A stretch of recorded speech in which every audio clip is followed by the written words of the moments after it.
Second sum of exercise 6.2 3 lines are given. कौन सी line दी है? A b c d and e f. Question में लिखा है कि ये तीनों लाइन पैरेलल है. This parallel to this, parallel to this. 3 lines are parallel to each other. इसकी वैल्यू है x, इसकी वैल्यू y है, इसकी वैल्यू z है.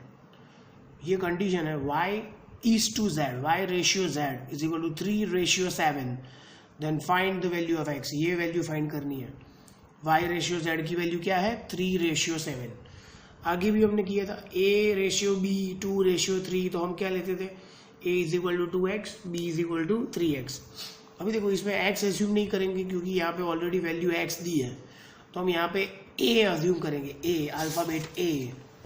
तो क्या दिया है? y is to z is equal 3 is to 7. पहले लिखेंगे let common multiple is equal to a. x के बदले a लिया है तो y इज इक्वल टू क्या आएगा? 3 है and z is equal to क्या आएगा? 7a. बराबर. अभी देखो ये एंगल है, ये y, तो उसके नीचे वाला एंगल कौन सा होगा? अगर ये एंगल y है तो ये नीचे वाला कौन सा होगा? देखो ये सेमी सर्कल मतलब लीनियर पेयर है ना, लीनियर पेयर. तो अगर ये y है तो ये क्या होगा? 180 माइनस y है ना. अगर ये y है तो उसके नीचे वाला क्या होगा? 180, क्योंकि ये लीनियर पेयर है. Linear pair are always supplementary. तो ये y है तो ये क्या होगा? 180 माइनस y. समझ में आया ये? यस. अभी ये देखो z दिख रहा है आपको? z का मतलब क्या होता है? Alternate angles. Alternate angles are always congruent. तो ये और ये दोनों सेम होंगे है ना. Alternate angles are congruent because given lines are parallel. ये लाइन पैरेलल ऐसा दिया है, that's why we can take alternate angles congruent. तो कौन से दो एंगल सेम होंगे? 180 minus y and z. So 180 minus y is equal to z. क्या लिखेंगे ब्रैकेट में? आप ए मत लिखना, आप क्या लिखोगे? Alternate angle. Now put the value of y and z. आपके पास है y इज इक्वल टू 3 है, z इज इक्वल टू 7 है. 3a को इधर ले जाओ तो 7a plus 3a is equal to 10 है. a is equal to 180 by 10. तो क्या आएगा answer? 18. a is equal to 18. Now y is equal to what? 3 है. 3 इंटू 18 क्या होगा? 54. z is equal to what? 7 है. 7 इंटू 18 तो आंसर क्या होगा? 126. तो हमने y और z दोनों फाइंड कर दिए. बराबर. कैसे किया? ये y था तो ये 180 माइनस y और ये z ऑल्टरनेट एंगल. तो these and these are same. फिर y की वैल्यू डाल दी तो हमें a मिल गया. ना अभी देखो हमने आगे थियरी वाले लेक्चर में किया था. ये c है ना, c बन रहा है. c मतलब क्या होता है?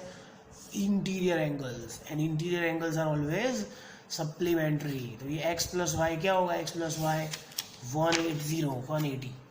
तो हम लिखेंगे पहले लाइन. क्या लाइन लिखेंगे? Interior angles formed by transversal of 2 parallel lines are supplementary. पूरा लिखना. Interior angles form by transversal of 2 parallel lines are supplementary. Interior angle ये शेप बनाता है या फिर ये शेप बनाता है? हमने ऑलरेडी किया था. तो इसका मतलब क्या होगा? x plus y is equal to 180. So x plus y is equal to 180. अभी y की वैल्यू है आपके पास. What is value of y? 54. तो x plus 54 is equal to 180. तो 54 को इधर ले जाओ. 180 माइनस 54 तो क्या आएगा आंसर? 126. क्वेश्चन में क्या पूछा था? Find the value of x. तो हमने x फाइंड कर दिया. फिर से एक बार समझा रहा हूँ. y के ऊपर से ये क्या आया? 180 minus y because linear pair. फिर ये दोनों same alternate angle. 180 minus y is equal to z. इसमें हमने y की वैल्यू डाली, z की वैल्यू डाली. वी ऑब्टेन a की वैल्यू इन दोनों के अंदर रखो. You will get y and z. फिर x प्लस वाई क्या होगा? x plus y 180. x की वैल्यू ऐसे ही रखी, y की वैल्यू डाली उसके अंदर 54. तो 180 में से 54 जाएगा तो क्या आएगा आंसर? 126. तो ये सेकेंड सम हो गया. 6.2 का सेकेंड सम कंप्लीटेड.